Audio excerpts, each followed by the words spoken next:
All right. Welcome back, every single body. I know my face is kind of covered right now, but we are, in fact, back in the desert at the 2022 National Finals Rodeo. I'm sitting here with my really good friend and very great teammate, Mr. Jess Pope. Jess, you had a heck of a ride last night on your first night out on the Thomas & Mack. Tell me how it felt. Man, it felt good. It's always nice to get the first one knocked out of the way, you know. I don't rodeo from October to now. From the new season starting or whatever. So it's kind of nerve-wracking getting on that first one. You get the Thomas & Mack, feel all the electricity from everybody, all the bright lights. And, I mean, everyone else is ginning, and everyone else is super excited to get going. So it felt really good to get it knocked out, have a really solid start to the week, and just looking forward to take it one day at a time. Yeah, man, I know that's always kind of your motto when we come out to rodeos like this, where there's a long series of different rodeos every single night, and that's a really cool mentality to have. So this is your third or fourth NFR? This is my third NFR. Third NFR is, you know, everybody talks about how there's nothing like the Thomas & Mack. Does everything kind of feel the same to you when you're riding through that tunnel for the grand entry, or when you're getting ready in the chutes every single night? That same electricity still hits you the same way? Yeah, I mean, I think with any professional athlete, you have to learn how to block everything else out. You have to, I know a lot of people compare it to wrestling, you know. You got to be able to block out what everyone else is doing, what everyone else is thinking, all the sounds, all the voices, and just to be able to focus at the task that's right in front of you, no matter how hard it is. Like, your body has to be able to shut it out and do it.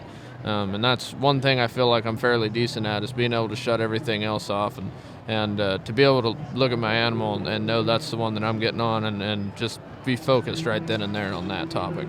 Yeah, I mean, that's, like I said, you're one of the people that we have on the team that has always had a really strong mindset going into any rodeo, but especially the finals. You know, I was lucky enough to talk to you last year. You're still the same guy, still the nice guy all times. One of the things that I really do like about our athletes, especially when we come out to Vegas every year, is that they bring the entire family. And I always have thought it's such an important thing to have such a good support system. So who's your support system out here? I have my whole family out here. It takes an army. I got my fiance, her mom and dad are out here. Some of her siblings are coming in at the end of the week. I got my mom, my dad, both my brothers. My best friend from back home, I've been best friends with him since we were little kids, and he pulls his camper out here and stays at the campground with mom and dad all week long. His girlfriend's here, and there's tons and tons of people from back home coming in and out throughout the week, and it really means a lot. You know, all the text messages and calls, and just getting to see them, like walking around the Cowboy Christmas, you know, just the handshake, hey man, really happy for you, rooting for you, and it really does help and make a difference, you know. Being able to know that you got people behind you, it makes you feel more confident in yourself.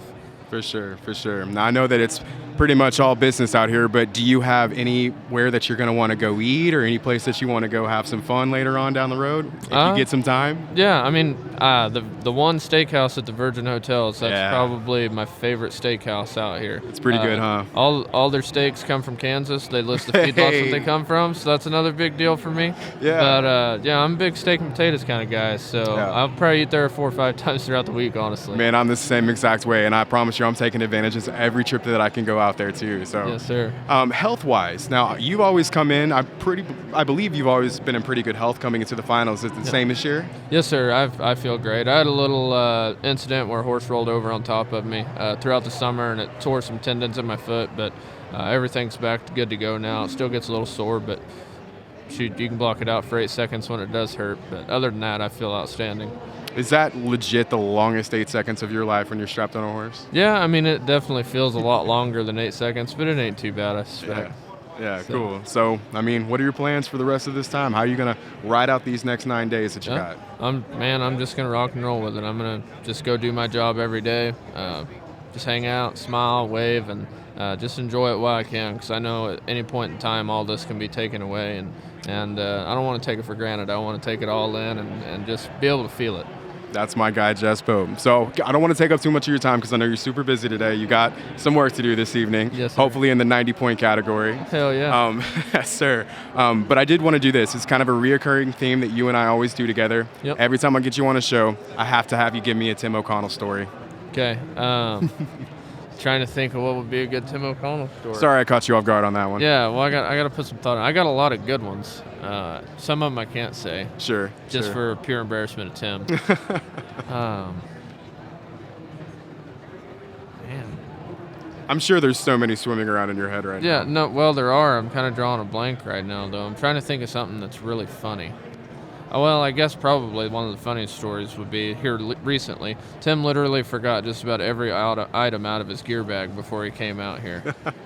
We were talking on the phone when we were headed to the airport, and I said, "Man, you got everything?" He said, "Dude, I sure hope so." Like, I literally at one point in time about forgot my gloves, my spurs, and bootstraps. They were hanging on the edge of the couch as I was trying to put everything together. And he said, "It's just been a real crapshoot for me." So that's probably a pretty good Tim O'Connell story. That's a perfect Tim O'Connell story. Yeah, he's a little scatterbrained sometimes. Yeah, but we love him. He's a good guy. Oh, I love the shoot out of him. But yeah, between taking care of his 2 kids and his wife and everything else, trying to get ready, I'm sure his brain was going a million miles an hour. Yeah, so man. It makes me laugh because it's a lot easier for me because I don't have all that other stuff to worry about. I bet. Man, I can relate to that. You know, every time that we're especially going back and forth between the Virgin and here and Thomas and Mack and South Point, I'm taking all of my gear with me. And a lot of times I just have to hope and pray that I didn't forget anything. Yeah. And I always try to make checklists, but it's just kind of a thing in photography. Sometimes you're going to forget something. Yeah, And man. sometimes it's critical that you need it. Oh, yeah. Sometimes things happen. Yeah, for sure. Well, Jess, I wanted to thank you so much for coming and hanging out with me today. I want to say good luck tonight, and I want to see you on that stage at the Gold Buckle pretty soon, okay? Yes, sir. Sounds All right, good. man. Thank you, man. Appreciate it. Have a good one.